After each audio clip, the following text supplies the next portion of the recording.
Bonjour, bonsoir les amis, c'est un plaisir de vous retrouver à nouveau sur ce plateau avec Écolo pour partager ensemble, apprendre et s'instruire sur les bases de la foi qui nous est commune en Christ Jésus. Et bien évidemment que c'est avec le frère Gilles-Gloire Chamou, responsable de la plateforme Écolo, que nous avons encore ce rendez-vous.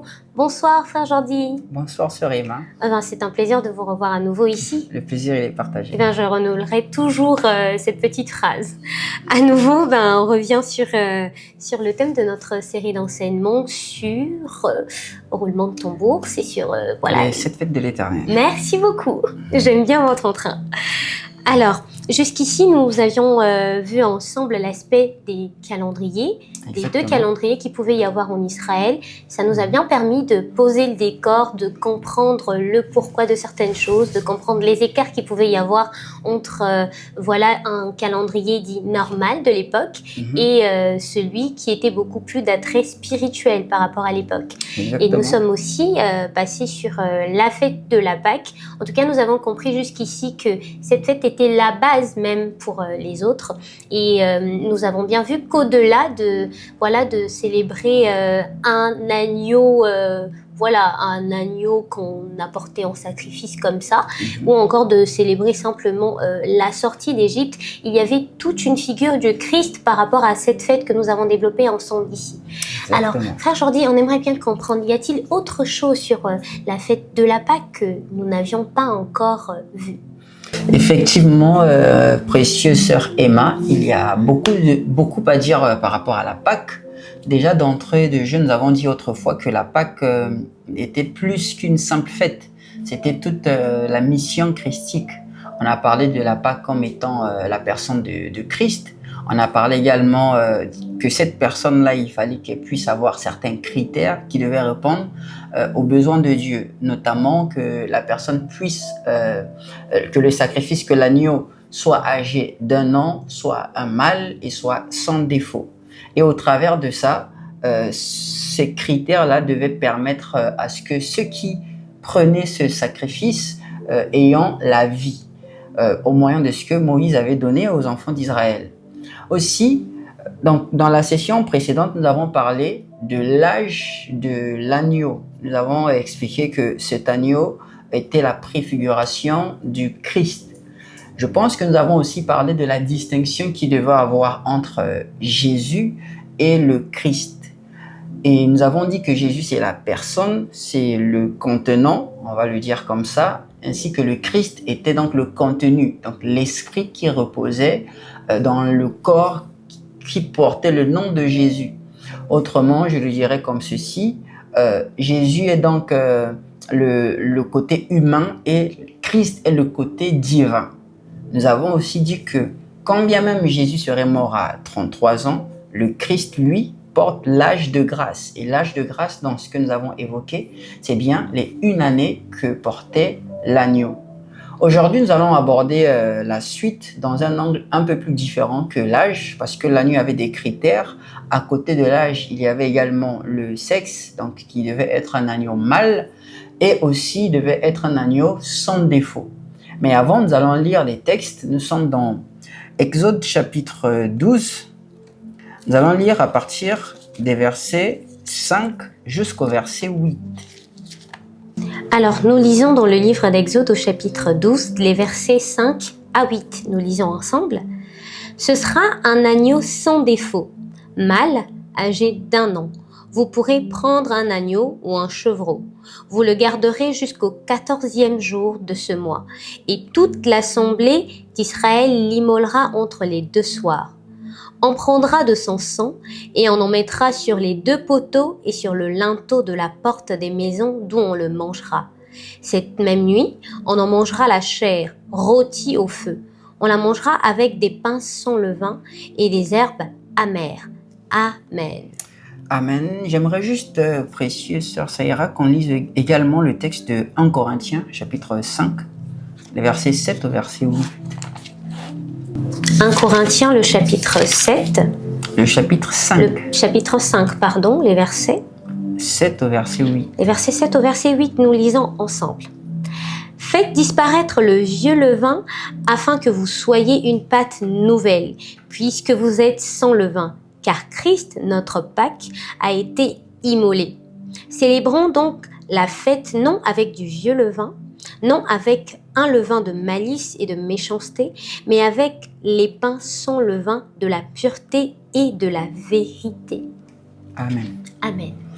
Aussi, donc, l'apôtre Paul, il nous parle du vieux levain qu'il qualifie du levain de la malice et de la méchanceté. Mais lorsqu'il parle du nouveau levain, il parle du levain de la pureté.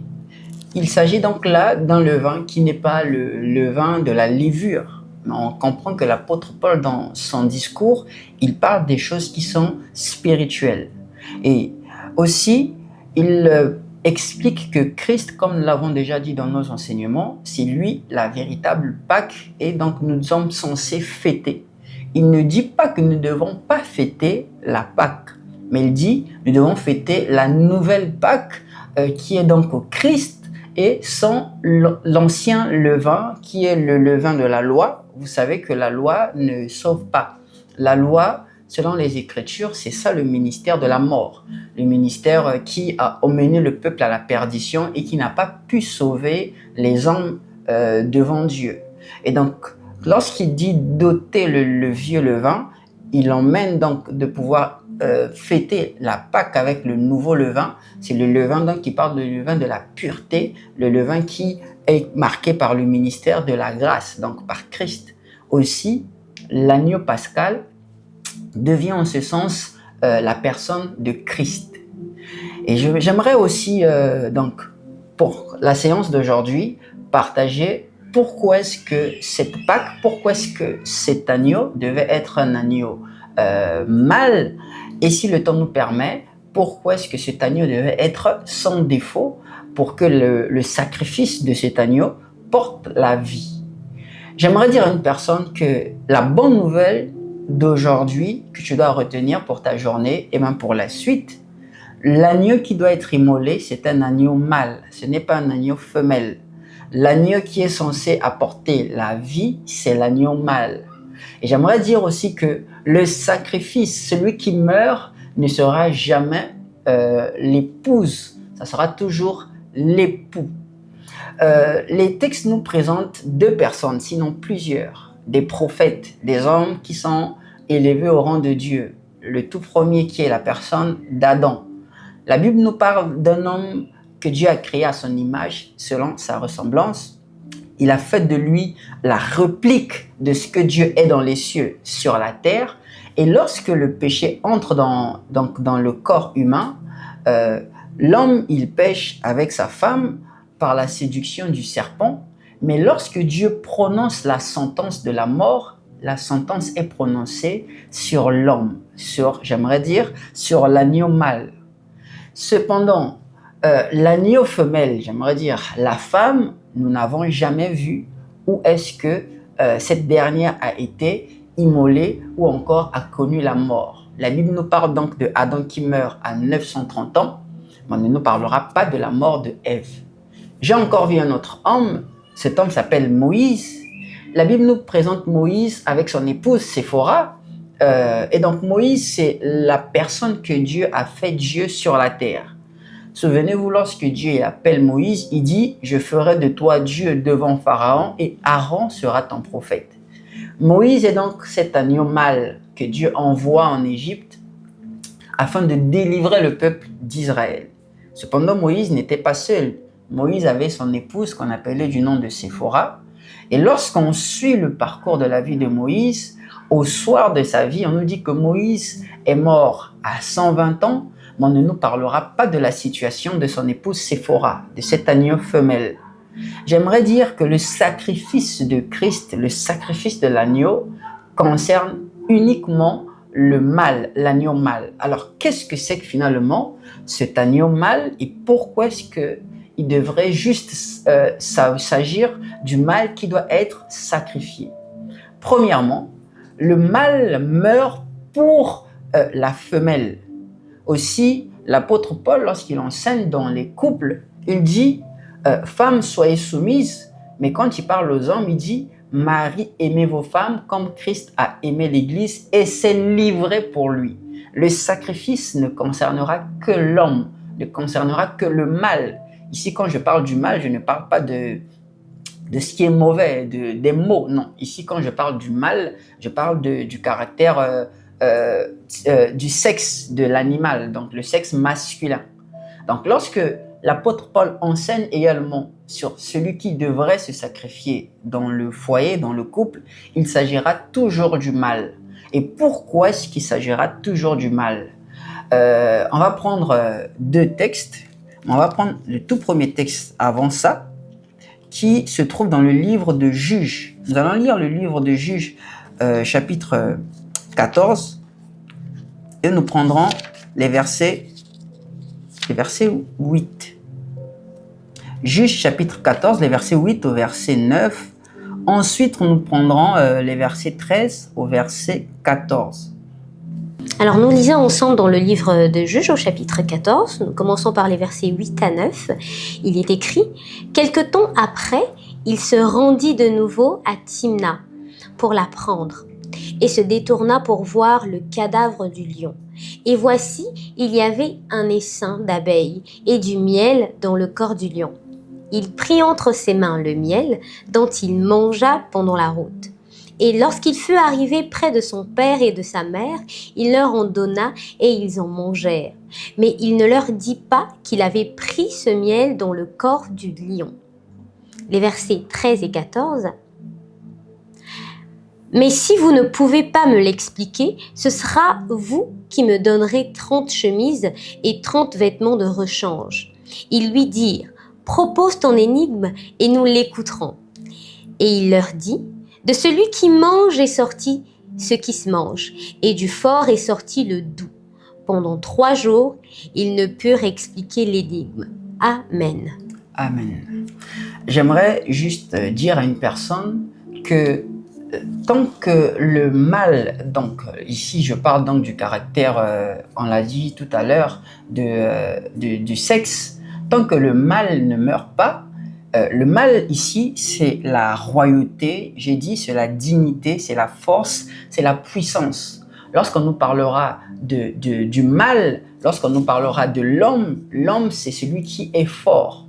La femme, c'est la personne qui est présentée dans les Écritures comme étant le côté faible. Mais ce n'est pas la faiblesse spirituelle, il s'agit là de la faiblesse physique. L'homme est naturellement plus fort que la femme. Et donc, quand on parle ici du mal, on parle de la puissance, on parle de la royauté, on parle de la force. Mais tant que le mal ne meurt pas, le doux, donc l'épouse, la femelle, ne sortira pas. Dans les Écritures que nous venons de lire, on se rend compte que Samson, après avoir déchiré le lion, quelques jours après, il ouvre le ventre du lion. Qu'est-ce que j'aimerais dire? Il déchire le ventre du mâle et là, il sort ce qu'on appelle par le miel. J'allais dire la côte. Il sort ce qu'on appelle par le doux, ce qui est agréable, ce qui est caché. Aussi, il faudrait savoir que la femme, c'est le mystère de l'homme. Ce qui est mystérieux, c'est ce qui est caché. Tant que la chose, elle est cachée, elle est scellée, cette chose est un mystère, ce qui n'est pas connu. Et du moment que la chose est révélée, ce n'est plus un mystère, c'est devenu quelque chose qui a été dévoilé.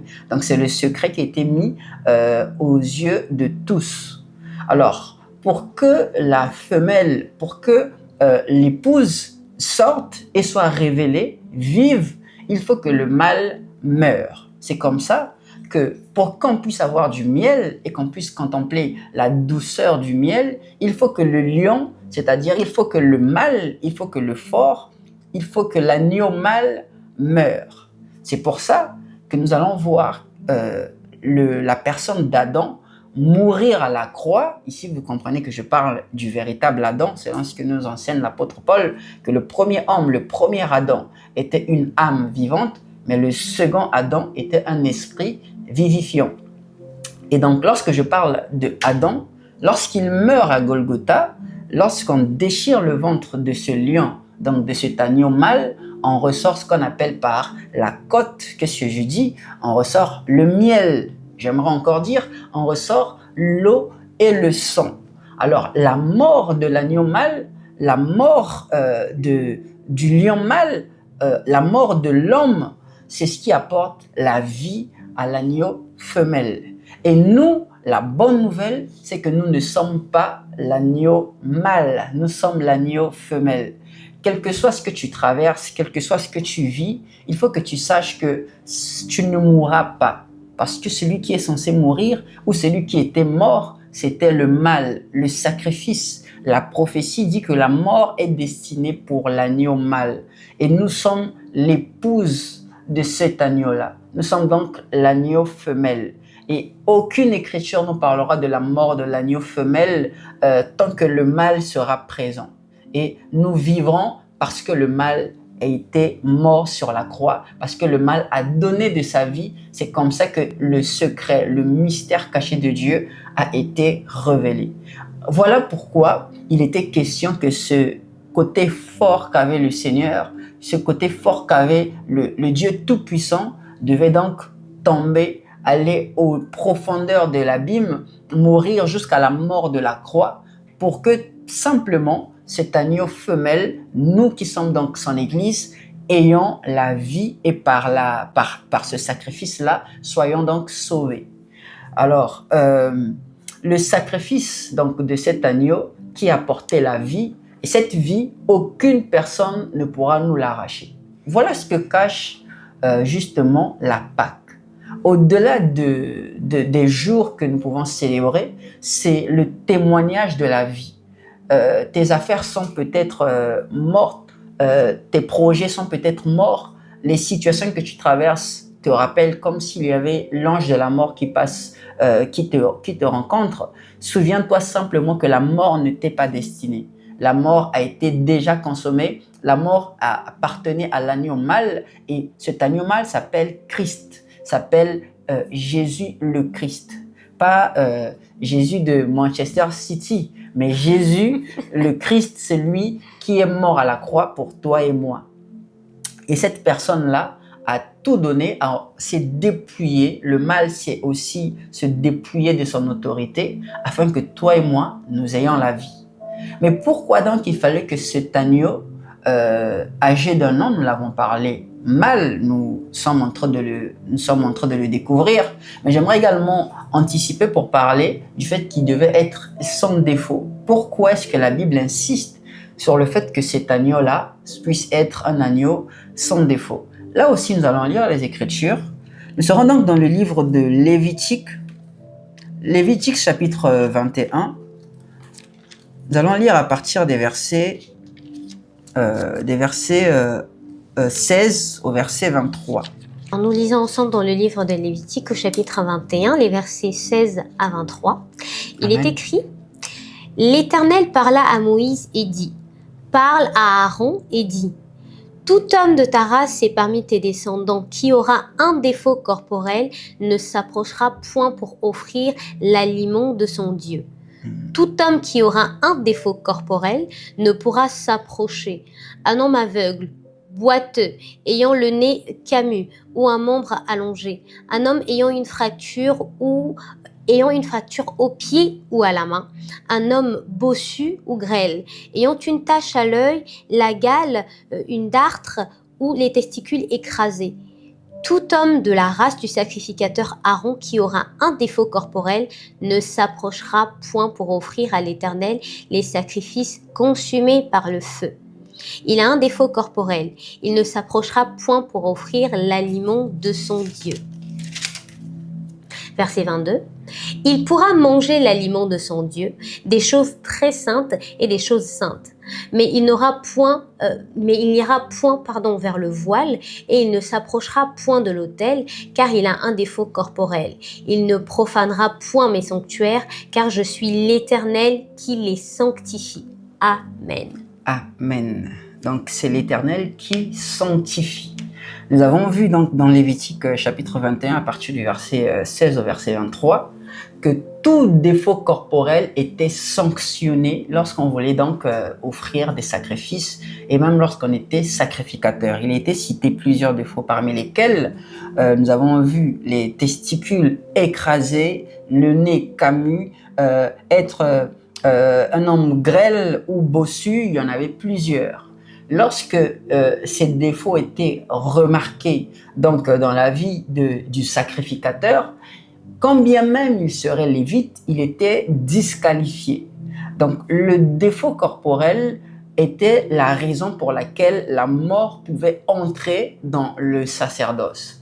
Celui qui présentait ces signes apportait une mauvaise nouvelle. Alors pourquoi est-ce que Dieu s'intéresse-t-il à notre physique pour pouvoir le servir? Est-ce que Dieu, finalement, il n'est pas un peu dans la discrimination? C'est ce que nous allons découvrir dans quelques instants. Sachant que lorsque Dieu il envoie le sacrifice de l'agneau, il donne les critères. Tout ce qu'il dit, bien aimé, c'est prophétique. Que ce soit sur son apparence, que ce soit sur son vêtement, sur sa couleur, sa forme, sur son âge, toutes ces choses, tous ces éléments sont d'ordre prophétique.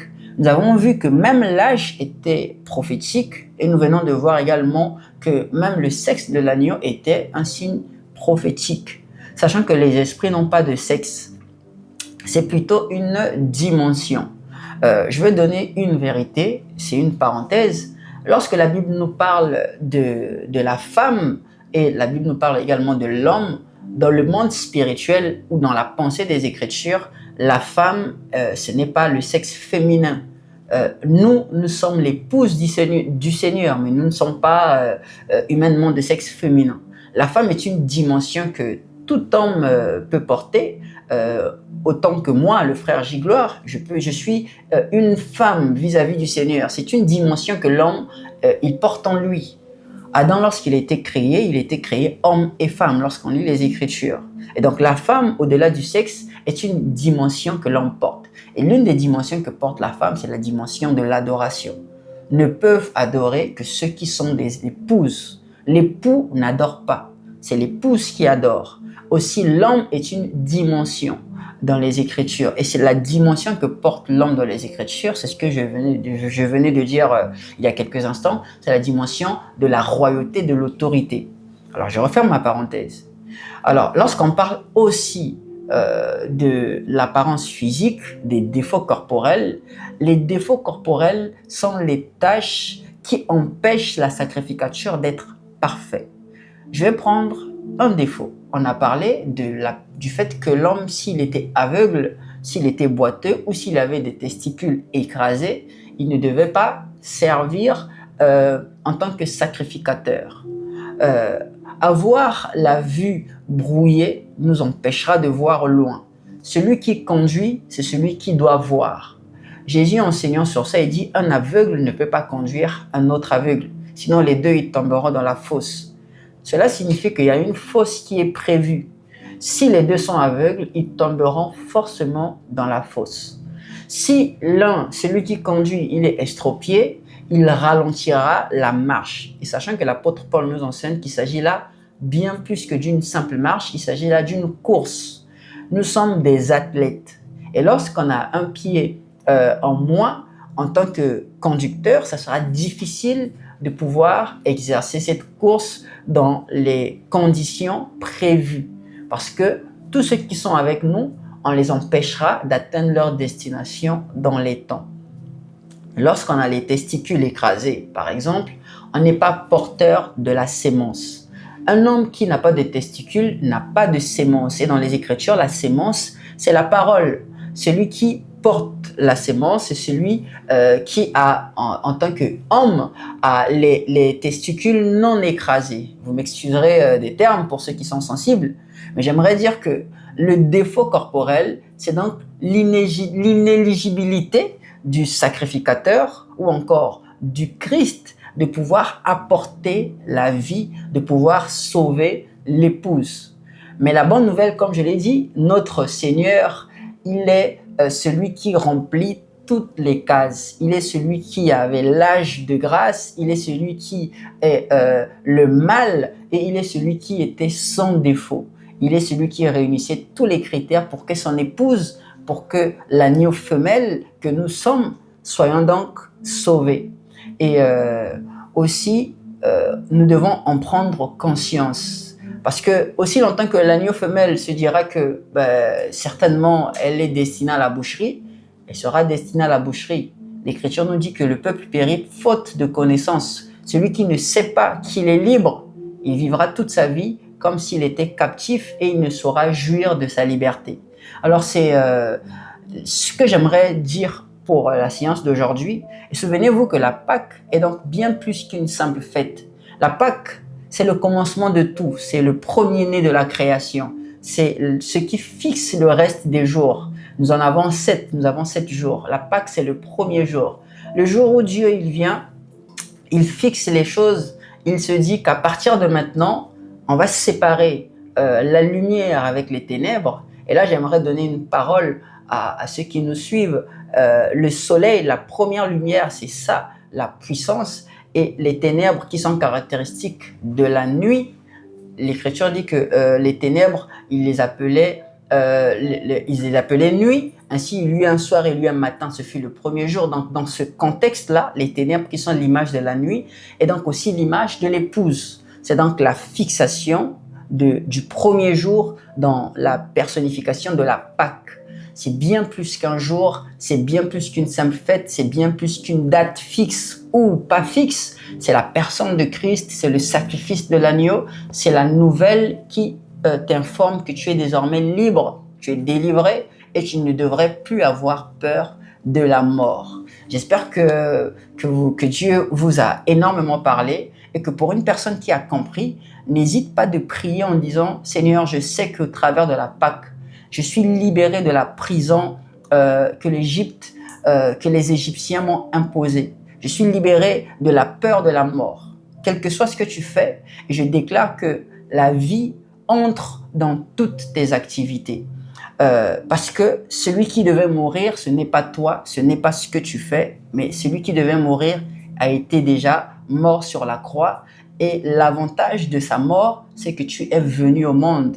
Et la bonne nouvelle encore, il y a tellement de bonnes nouvelles, c'est que la mort de l'agneau qui a été immolé n'est pas resté immolé à jamais. L'agneau qui a été immolé est revenu à la vie et est revenu pour te rencontrer en annonçant la nouvelle de sa future venue. Et je crois que cet agneau ne voudra pas revenir pour voir sa femelle encore toute petite ou encore chétive. C'est pour ça qu'en écoutant cette parole, je prie que Dieu te parle, qu'il t'instruise et qu'il t'emmène à la maturité pour la rencontre de ton époux, au nom puissant du Seigneur Jésus. Merci beaucoup, frère Jordi, pour tous ces éclaircissements et cet enseignement. Alors, je voudrais revenir sur un point que vous avez mentionné. Vous nous aviez fait comprendre que du fort est sorti, le faible, le doux. On va aller là-dessus. Et donc, on a pu comprendre, par exemple, que du Christ, à la croix est sorti donc l'Église, l'épouse. Et donc, on a pu conclure que c'est le mâle qui se sacrifie, c'est le mâle qui s'est donné. Il n'y a point besoin pour la femelle de se sacrifier ou de se donner. Il n'y a plus besoin de mort pour elle. Alors, qu'en est-il alors de la parole que nous donne l'apôtre Paul toujours, celle où il nous dit d'offrir nos corps en sacrifice? Est-ce qu'il y aurait donc contradiction avec le fait que la femelle n'a plus besoin de s'offrir et le fait que l'apôtre nous dit justement de nous offrir pour pouvoir rendre un culte qui soit raisonnable? Non, il n'y a pas de contradiction. Il faut lire le texte. Il est écrit, c'est dans Romains chapitre 12, le verset 1. Exactement. L'Écriture dit que je vous exhorte donc à offrir vos corps en sacrifice vivant, saint, ce qui sera de votre part un culte. Et donc on a dit que la femme, donc l'agneau femelle, c'est celle qui adore, c'est celle qui rend culte.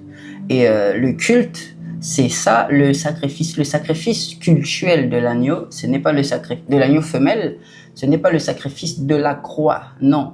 Ce sacrifice-là, c'est l'adoration. Aussi, nous disons que le fruit de nos lèvres qui est donc le sacrifice de louange. On dit sacrifice de louange, mais que c'est ce que nous offrons à Dieu. Ce n'est pas qu'on va prendre la louange, on va aller mettre ça sur la croix et puis voilà. Non, c'est juste une expression pour parler de l'adoration lorsqu'on parle de sacrifice, c'est-à-dire renoncer à soi, vivre pour son époux et faire pleinement sa volonté. Alors, une autre question, frère Jordi. On revient un petit peu sur la parenthèse que vous aviez ouverte tout à l'heure, où vous aviez parlé d'une dimension de la femme qui est présente même chez l'homme. Vous m'aviez donné un petit exemple en disant oui. Mais moi, je suis une femme. Alors, j'aimerais bien qu'on se fixe un petit peu là-dessus. Alors, est-ce que moi, je reste femme-femme ou est-ce qu'il y a des hommes-femmes Est-ce qu'on peut être plus clair là-dessus? Oui, justement, pour apporter plus de précision, c'est une très belle question, parce qu'après, ça pourrait aller dans tous les sens. Effectivement, je l'accorde. Lorsque je dis que en moi, j'ai une dimension de femme, ici, je parle en termes d'esprit et non en termes de corps. On est né physiquement avec un sexe par rapport à une mission donnée. Si le sexe il est masculin, je suis un homme. Je n'irai pas devenir une femme, humainement, physiquement parlant. Mais quand je parle des esprits, lorsque nous allons arriver en ce jour, parce qu'un jour nous allons retourner auprès du Seigneur, l'Écriture nous dit que le corps retournera à la poussière. Donc, si le corps retourne à la poussière, qu'est-ce qui restera de nous? Il restera notre esprit et notre âme. Et spirituellement, les esprits n'ont pas des corps. Donc, c'est comme quand on parle de la nourriture, ça concerne les corps physiques et non les corps spirituels. Donc en esprit, il n'y a pas de sexe féminin, il n'y a pas de sexe masculin. En esprit, on est un homme avec grand H. Lorsque Dieu il a créé, la dimension de la création, c'était l'homme spirituel. Et cet homme-là était homme et femme. Ce n'était pas une sorte de bisexe, je ne sais pas comment est-ce que ça s'appelle déjà, mais c'était un homme spirituel. Et lorsqu'on lui a formé un corps, on lui a donné un corps d'homme que nous connaissons aujourd'hui. Et en lui, il y avait dans sa dimension spirituelle, il était homme et femme.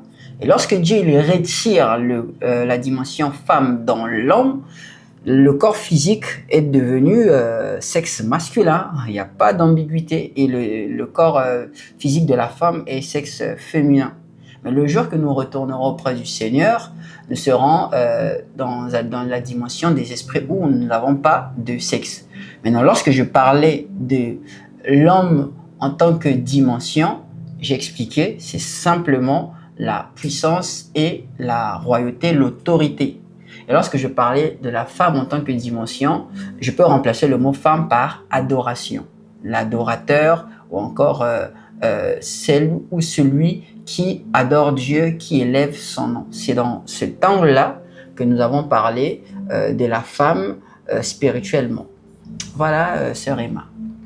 Alors, j'aimerais revenir également sur un point assez particulier que vous aviez sorti tout à l'heure en disant que la Pâque était le premier jour de la création. Alors, qu'en est-il donc des autres jours? Est-ce qu'on peut donc substituer le reste des jours donc aux autres fêtes que nous sommes censés voir par après? Oui, justement, nous sommes encore au premier jour et j'annonce déjà les couleurs que nous sommes au soir du premier jour. Ainsi dit l'Écriture, il y eut un soir, il y eut un matin. Nous approchons lentement mais sûrement du deuxième jour de la création où nous verrons une nouvelle fête de l'Éternel. Alors, vous l'aurez compris comme moi, les amis, le rendez-vous est pris. Il est fixé pour le prochain épisode où, ensemble, on verra la fête qui succède après la Pâque. Sur ce, je vous souhaite à tous une excellente semaine, un excellent week-end, une excellente soirée, une journée, c'est comme vous voulez. Mais je prie de tout cœur et nous prions tous les deux que le Seigneur vous bénisse abondamment.